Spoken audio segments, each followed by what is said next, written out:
Minister, having delivered a one for everybody in the audience style budget in the short term, I have no doubt that people will appreciate the spirit and the bona fides of your belief that it's to combat the cost of living. There is no doubt, however, that it will be short-lived, because now that I'm experiencing what is my fifth budget, I know that most of what's been announced will not be delivered. And I think that now comes from experience. I've learned quite often that the delivery never happens. Coming from Wexford, we have no extension of the N11, a 33-kilometre stretch that is ultimately a car park at certain times of the day, depending on the boat traffic for the very growing port of Rosslare Harbour. We don't have the 97-bed hospital unit that we were promised. I've been elected 5 years. We're no further along, Minister. So much of what you announce, as I say, never gets delivered. But I will come back to that, because I want to discuss some of the items or the issues that you've chose not to deal with.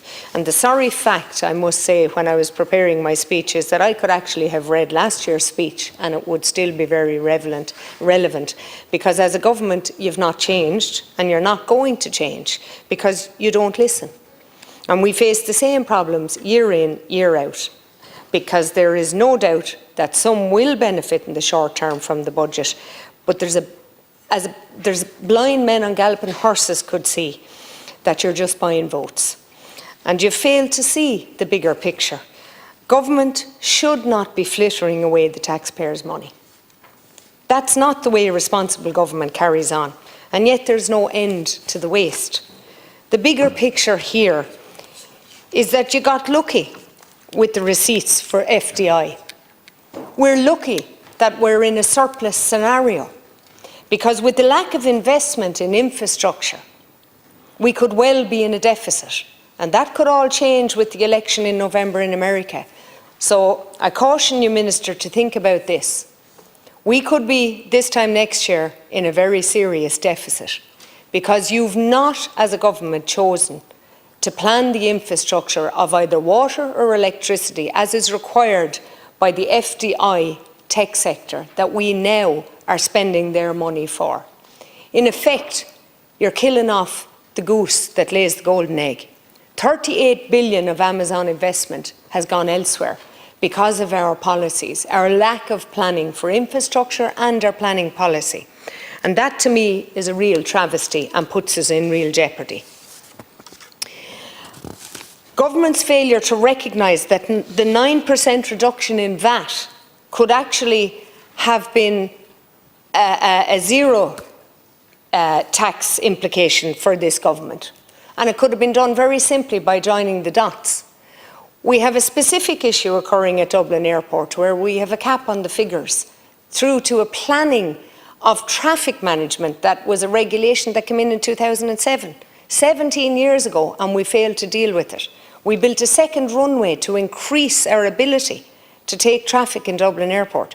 And yet, the fact that we haven't dealt with that incident in itself means that we will be $500 million down this time next year, because we've capped the figures. So that $500 million that would have increased in tourism numbers, had we dealt with that, could have offset the $500 million in the 9% reduction of VAT for the tourism sector. So ultimately, not reducing the VAT means that of the 300,000 people involved in tourism, we're going to see more restaurants, more cafes close.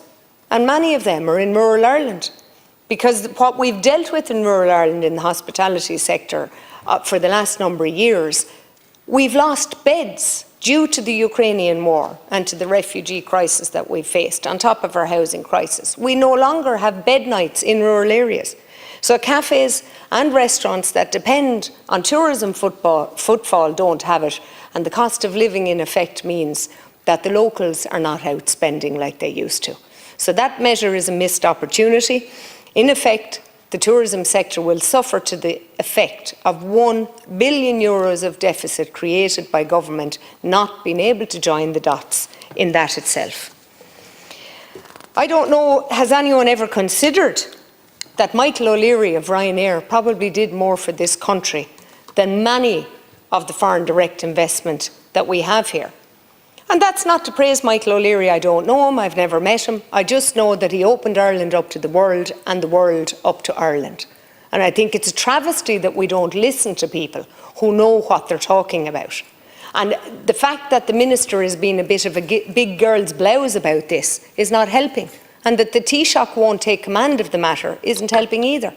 So I suggest, Minister, you take the message back that if we're going to continue to grow Ireland and that we don't have some innate sense that we'd ruin the tourism sector, would you get somebody to take action in relation to the cap in Dublin Airport? It's the same in housing. You haven't listened to the developers or the builders. It's as if they're pariahs and you're continuing in that vein, but you're out of ideas now. The reality is that my proposal to bring a zero VAT rate to new builds would be something that can be certainly the instigator of starting the commencement of the 50,000 planning applications that are not being commenced because they're not viable. This government takes 48% of new builds, a 48% tax take of a new build house, and yet we're telling the people that housing, it's going to be affordable. All we're doing is building social housing, because the reality is nobody else can afford to buy a house at the cost base that you've set. So take 30.5% away and reduce your tax take, because if not, we're never going to see those houses built, because the viability issue isn't even being recognised by government. It's something you have to know what the problem is if you're going to solve it.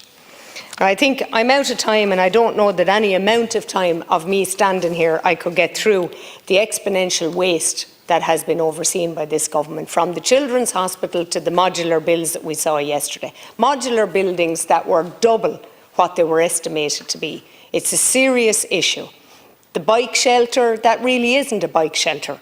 The bikes at €336,000, it's a national disgrace, and add the cost of a security hut to that, we've flittered away €2 million of taxpayers' money, and it's only tip of the iceberg. We can go on and on and on. I'm asking the Minister to take the message back that this is a serious issue. We need to deal and eradicate the waste so that taxpayers can appreciate that someday we may not have the foreign direct investment that you're enjoying as a windfall at the moment. And we have to look at the SME sector. 1.2 million of our employees are contained within the SME sector, for which I can see nothing in this budget to assist them. And they're having to undergo the increase of the minimum wage, which is absolutely necessary, because the cost of living is what we as normal people can't afford. But much of the measures that you've introduced are inflationary and will just drive up that cost the same. The carbon tax increase on fuel, anything that it has to do with transport, as you well know, drives the cost of everything up. And that's going to be relevant everywhere. So I'm just going to say it's time that you stopped thinking about the parties in government and their political expedience and started to think more about expenditure for the people who elect you and their future in Ireland. Thank you, Ceann Comhairle.